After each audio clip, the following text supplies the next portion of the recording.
Hello friends, income tax के cases की series में आज जो इशू हम डिस्कस करेंगे वो सेक्शन 148 की असेसमेंट्स को लेकर के है। इस केस के अंदर जो इशू इन्वॉल्व था वो ये था कि क्या assessing officer section 147 read with section 148 की असेसमेंट को दूसरे ग्राउंड्स पर कंटिन्यू कर सकता है सेम नोटिस को लेकर के। ऐसी परिस्थिति में जब जिस ग्राउंड पर सेक्शन 148 का नोटिस इशू किया गया है उस ग्राउंड पर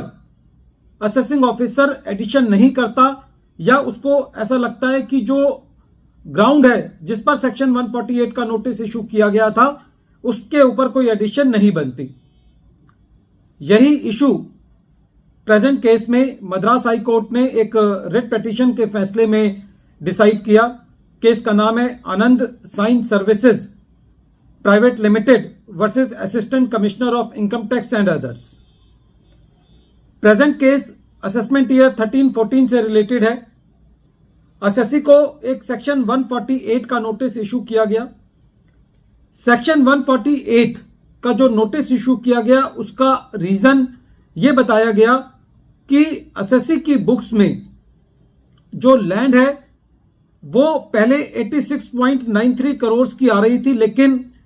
अब वो बुक्स असेसी की बुक्स में नहीं आ रही, लेकिन असेसी ने उस लैंड पर कैपिटल गेन नहीं दिखाया है। जब असेसमेंट प्रोसीडिंग्स चल रही थी तो in the mean time assessee ने सेक्शन 148 के नोटिस को लेकर के रिट पिटीशन दायर करी और मद्रास हाई कोर्ट ने जो असेसमेंट प्रोसीडिंग्स थी उस पर स्टे लगा दिया 30 मार्च 2022 को। 30 मार्च 2022 को स्टे लगाने के बावजूद भी असेसिंग ऑफिसर ने नेक्स्ट डे जो कि 31 मार्च 2022 था उसको असेसमेंट ऑर्डर पास कर दिया और उस असेसमेंट ऑर्डर में असेसिंग ऑफिसर ने यह माना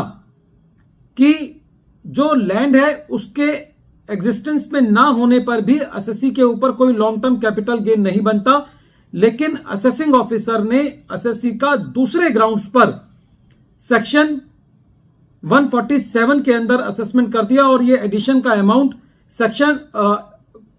इस एडिशन का अमाउंट 1.49 करोड़ था। असेसी ने इस असेसमेंट ऑर्डर को दोबारा रिट पिटीशन के द्वारा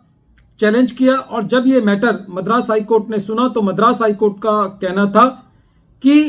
प्रेजेंट केस के अंदर जो असेसी की रिट पिटीशन है वो एडमिट की जानी चाहिए। मद्रास हाई कोर्ट ने यह माना कि जो रिट पिटीशन को एंटरटेन करने की पावर है हाई कोर्ट के पास वो कॉन्स्टिट्यूशन ऑफ इंडिया से आती है और ये पावर बहुत ही प्लीनरी पावर है और साथ ही साथ ये हाई कोर्ट का डिस्क्रिशन भी है कि वो रिट को एंटरटेन करे या ना करे। हाई कोर्ट ने प्रेजेंट केस में यह माना कि जो अल्टरनेटिव रेमेडी है उसके होते हुए जनरली रिट पिटीशन एडमिट नहीं की जा सकती, लेकिन यदि हाई कोर्ट चाहे तो अल्टरनेटिव रेमेडी होने के बावजूद भी रिट पिटीशन जो है वो एडमिट कर सकती है। इसलिए प्रेजेंट केस में हाई कोर्ट ने असेसी की रिट एडमिट की और ये कहा कि क्योंकि जो सेक्शन 147 की एक्सप्लेनेशन 3 है वो ये कहती है कि सेक्शन 147 की असेसमेंट में यदि असेसिंग ऑफिसर ये पाता है कि जिस रीजन के बेसिस पर असेसी का केस रीओपन किया गया है और असेसमेंट के दौरान उसको ऐसा लगता है कि कोई और भी एडिशन होनी चाहिए तो असेसिंग ऑफिसर उसकी एडिशन कर सकता है।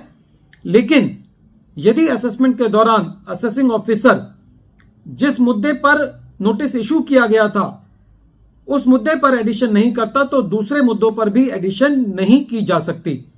क्योंकि प्रेजेंट केस में जो नोटिस था वो किसी और पर्पस के लिए दिया गया था, किसी और ग्राउंड पर दिया गया था, लेकिन उस ग्राउंड पर एडिशन नहीं की गई।